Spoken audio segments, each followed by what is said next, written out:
ಯಾಕಂತ ಹೇಳಿದ್ರೆ ನಮ್ಮ ಉಡುಪಿ ಮತ್ತು ದಕ್ಷಿಣ ಕನ್ನಡ ಜಿಲ್ಲೆಗೆ ಕೂಲಿ ಕೆಲಸದವರ ಸಮಸ್ಯೆ ಇದೆ. ಈ ಒಂದು ಮತ್ತು ದೊಡ್ಡ ದೊಡ್ಡ ಯೋಜನೆಗಳಿಗೂ ಸಹ ಈ ಒಂದು ಯೋಜನೆಗಳಿಗೆ ಉತ್ತರ ಭಾರತದಿಂದ ಜಾರ್ಖಂಡ್, ಅಸ್ಸಾಂ, ಅರುಣಾಚಲ್ ಪ್ರದೇಶ, ಮಧ್ಯಪ್ರದೇಶ, ಉತ್ತರ ಪ್ರದೇಶ ಇಲ್ಲಿಂದೆಲ್ಲ ಜನರು ಕೂಲಿ ಕೆಲಸಕ್ಕಾಗಿ ವಲಸೆ ಬರ್ತಾ ಇದ್ದಾರೆ. ಅದೇ ರೀತಿ ನಮ್ಮ ಉತ್ತರ ಕರ್ನಾಟಕದಿಂದ ರಾಯಚೂರಿನವರು ಹೈದರಾಬಾದಿಗೆ ಹೋಗ್ತಾರೆ, ನಿಪ್ಪಾಣಿ ಬೆಳಗಾಂನವರೆಲ್ಲ ಬಾಂಬೆಗೆ ಹೋಗ್ತಾರೆ. ಈಗ ಏನಾಗಿದೆ ಅಂದ್ರೆ ಆಮೂಲಾಗ್ರ ರೇಷನ್ ಕಾರ್ಡಿನ ಪರಿಷ್ಕರಣೆ ಆಗ್ಬೇಕಾಗಿರೋದ್ರಿಂದ ಅವರಿಗೆ KYC ಮಾಡ್ಲಿಕ್ಕೆ ಇಲ್ಲಿ ಭಾಷೆಯ ಸಮಸ್ಯೆ ಆಗ್ತಾ ಉಂಟು. ಯಾಕಂತ ಹೇಳಿದ್ರೆ ಅವರ ಲ್ಯಾಂಗ್ವೇಜ್ ನಲ್ಲೇ ಅದು KYC ಮಾಡಬೇಕು.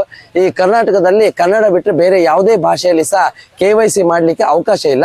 ನಾನು ಮಾನ್ಯ ಆಹಾರ ಮತ್ತು ನಾಗರಿಕ ಸರಬರಾಜು ಇಲಾಖೆ ಸಚಿವರು ಹಾಗೂ ಸಂಬಂಧಿಸಿದ ಎಲ್ಲ ಇಲಾಖಾಧಿಕಾರಿಗಳು ಹಾಗೂ ಮುಖ್ಯಮಂತ್ರಿಗಳು ಹಾಗೂ ಉಪಮುಖ್ಯಮಂತ್ರಿಗಳಲ್ಲಿ ವಿಜ್ಞಾಪನೆ ಮಾಡ್ಲಿಕ್ಕೆ ಇಷ್ಟಪಡ್ತೇನೆ.